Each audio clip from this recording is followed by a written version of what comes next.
Chicken dum biryani ഉണ്ടാക്കാനായി ആദ്യം ജീരകശാല അരി അല്ലെങ്കിൽ കൈമാ റൈസ് നന്നായി കഴുകി വൃത്തിയാക്കി വെക്കുക.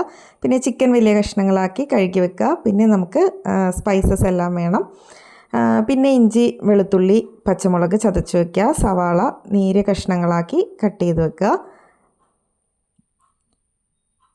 പിന്നെ നമുക്ക് മസാലകളെല്ലാം കൂടി നന്നായിട്ടൊന്ന് വറുത്തെടുക്കണം. നന്നായി വറുത്ത് പൊടിച്ച് മാറ്റി വയ്ക്കുക.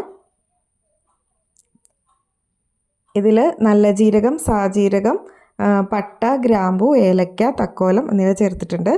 പിന്നെ ബിരിയാണി ഉണ്ടാക്കാൻ ആവശ്യമായിട്ടുള്ള ഒരു പാത്രത്തിലേക്ക് 2 ടേബിൾ സ്പൂൺ നെയ്യും 2 ടേബിൾ സ്പൂൺ വെളിച്ചെണ്ണയും ഒഴിച്ചിട്ടുണ്ട്. ഇതിലേക്ക് സവാള ആദ്യം കുറച്ചൊന്ന് നമുക്ക് വറുത്ത് മാറ്റി വയ്ക്കണം. സവാള നല്ല ഗോൾഡൻ കളർ ആവുന്നത് വരെ നന്നായിട്ട് ഫ്രൈ ചെയ്തെടുക്കുക. നന്നായി ഫ്രൈ ചെയ്ത് മാറ്റി വയ്ക്കുക. അതിലേക്ക് കുറച്ച് അണ്ടിപ്പരിപ്പ് വറുത്ത് മാറ്റണം. പിന്നെ അതിലേക്ക് കുറച്ച് മുന്തിരി റൈസിൻസും കൂടി വറുത്ത് മാറ്റി വയ്ക്കുക. ഇനി അതേ നെയ്യിലേക്ക് മസാല ഉണ്ടാക്കാനായി ആവശ്യത്തിനുള്ള സവാള ഇട്ട് കൊടുക്കുക. ഒരു 3 സവാളയാണ് മസാല ഉണ്ടാക്കാനായിട്ട് ഞാനിപ്പോൾ എടുത്തിട്ടുള്ളത്. വലിയ സവാള 3 വലിയ സവാള വളരെ തിന്നായിട്ട് കട്ട് ചെയ്തത് 3 4 സവാള എടുക്കാം. പിന്നെ ഇഞ്ചി, വെളുത്തുള്ളി, പച്ചമുളക് അത് 3 കൂടി ചതച്ചതും കൂടി ചേർത്തിട്ട് നന്നായിട്ടൊന്ന് വഴറ്റി കൊടുക്കാം.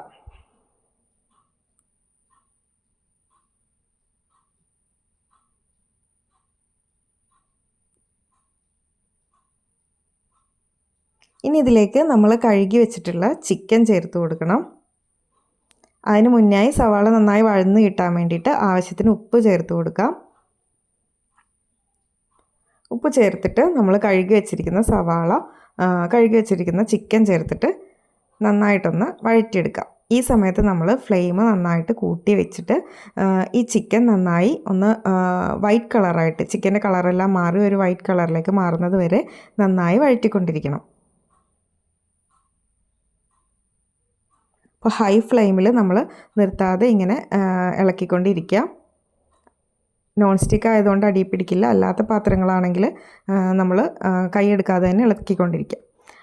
ആ ടൈമിൽ നമുക്ക് അരി വേവിക്കാൻ വെക്കാം. അപ്പോൾ ഞാനിവിടെ 2 ഗ്ലാസ് അരിയാണ് എടുത്തിട്ടുള്ളത്. അതുകൊണ്ട് 4 ഗ്ലാസ് വെള്ളം ഒഴിച്ചിട്ടുണ്ട്. പിന്നെ മസാലകളെല്ലാം പൊടിച്ചത് തന്നെയാണ് ചേർക്കുന്നത്. അപ്പോൾ നമ്മൾ ബിരിയാണി കഴിക്കുമ്പോൾ ഇടയ്ക്ക് അതൊരു ഡിസ്റ്റർബൻസ് ആവില്ല. പിന്നെ ആവശ്യത്തിന് ഉപ്പും നെയ്യും ചേർത്തിട്ട് ഈ വെള്ളത്തിലേക്ക് നമ്മൾ കുറച്ച് സവാള കട്ട് ചെയ്ത് വെച്ചിരിക്കുന്നതും കൂടി ചേർക്കുക.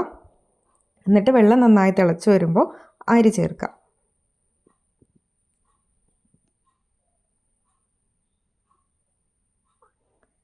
എന്നിട്ടതൊരു ലോ ഫ്ലെയിമിൽ നന്നായിട്ട് വേവിച്ചെടുക്കാം. ആ സമയത്ത് നമ്മുടെ ചിക്കനെല്ലാം നന്നായിട്ടൊന്ന് കളറെല്ലാം മാറി വന്നിട്ടുണ്ട്. അതിലേക്ക് ഒരു 2 ടീസ്പൂൺ മഞ്ഞൾപ്പൊടി, പിന്നെ നമ്മൾ പൊടിച്ചു വച്ചിട്ടുള്ള ബിരിയാണി മസാല ചേർത്ത് കൊടുക്കാം. കുറച്ച് കുരുമുളക് പൊടിയും കൂടി ഞാൻ ചേർത്തിട്ടുണ്ട്. പിന്നെ ഒരു 2 വലിയ തക്കാളി നീളത്തിലരിഞ്ഞതും കൂടി കട്ട് ചെയ്തിട്ട് നന്നായിട്ടൊന്ന് മിക്സ് ചെയ്ത് കൊടുക്കാം.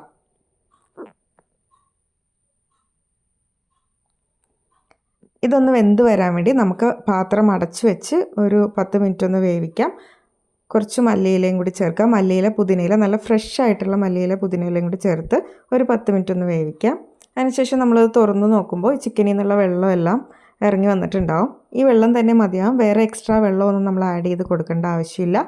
ഇടയ്ക്കൊന്ന് തുറന്നിട്ട് അത് നന്നായിട്ടൊന്ന് മിക്സ് ചെയ്ത് ഇളക്കി മാറ്റി വയ്ക്കാം.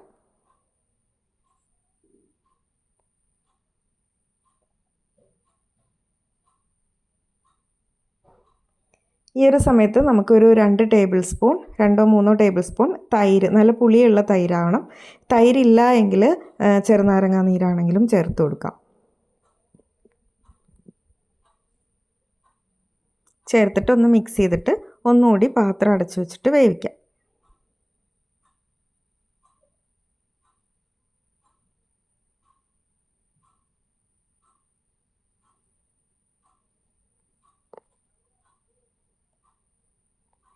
ഇനി ചിക്കൻ്റെ വെള്ളമൊക്കെ നന്നായിട്ടൊന്ന് വറ്റാൻ വേണ്ടിയിട്ട് ഫ്ലെയിം കൂട്ടിയിട്ട് നമുക്കിത് തുറന്ന് വെച്ചിട്ട് ചെറുതായിട്ടൊന്ന് വെള്ളം ഒന്ന് വറ്റിച്ചെടുക്കാം.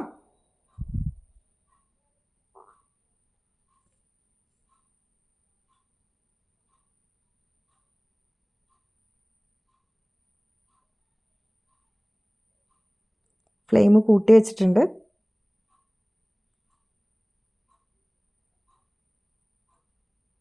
ഇതൊന്ന് വറ്റി തുടങ്ങുമ്പോൾ നമുക്ക് നല്ല കട്ടി തേങ്ങാപ്പാൽ, ഒരു പകുതി മുറിയുടെ തേങ്ങയാണ്, കട്ടിയായിട്ടുള്ള തേങ്ങാപ്പാൽ ചേർത്ത് കൊടുക്കാം. എന്നിട്ട് നന്നായിട്ടൊന്ന് മിക്സ് ചെയ്ത് കൊടുക്കാം. ബാക്കി വെള്ളം നമുക്ക് വറ്റിക്കണ്ട. തേങ്ങാപ്പാൽ ചേർത്തതിന് ശേഷം നമുക്ക് ഫ്ലെയിം ഓഫ് ചെയ്യണം. അപ്പോൾ നമ്മുടെ മസാല ഇവിടെ റെഡി ആയിട്ടുണ്ട്. നമ്മുടെ അരി ഒരു 3/4 വേവാകുമ്പോഴേക്കും നമുക്ക് ഓഫ് ചെയ്യണം. അപ്പോൾ അതിനനുസരിച്ചിട്ടുള്ള വെള്ളം വെച്ചാൽ മതി. നമ്മൾ സാധാരണ 1 ഗ്ലാസ് അരിക്ക് 2 ഗ്ലാസ് വെള്ളം എന്നുള്ളതിന് പകരം ഒരു 1/2 ഗ്ലാസ് വെള്ളം കുറച്ച് വെച്ചാൽ മതി. എന്നിട്ട് ബാക്കി ഈ ചിക്കനിലെ വെള്ളത്തിൽ കിടന്നിട്ട് നമ്മുടെ ബിരിയാണിയുടെ അരി വേകുന്നതാണ് ഇതിൻ്റെ ടേസ്റ്റ് വരുന്നത്. അപ്പോൾ അത് അരിയെല്ലാം മുകളിലിട്ടിട്ട് പിന്നെ നമ്മൾ ഗാർണിഷ് ചെയ്ത് വെച്ചിട്ടുള്ള സവാള വറുത്തതും അണ്ടിപ്പരിപ്പും കിസ്മിസും ചേർത്ത് മല്ലിയിലയും ചേർത്തിട്ട് ഒരു 20 മിനിറ്റ് ലോ ഫ്ലെയിമിൽ വെച്ചിട്ട് ആവിയേറ്റിയെടുക്കാം. അപ്പോൾ നമ്മുടെ ചിക്കൻ ദം ബിരിയാണി ഇവിടെ റെഡി ആയിട്ടുണ്ട്. എല്ലാവരും ട്രൈ ചെയ്ത് നോക്കാം.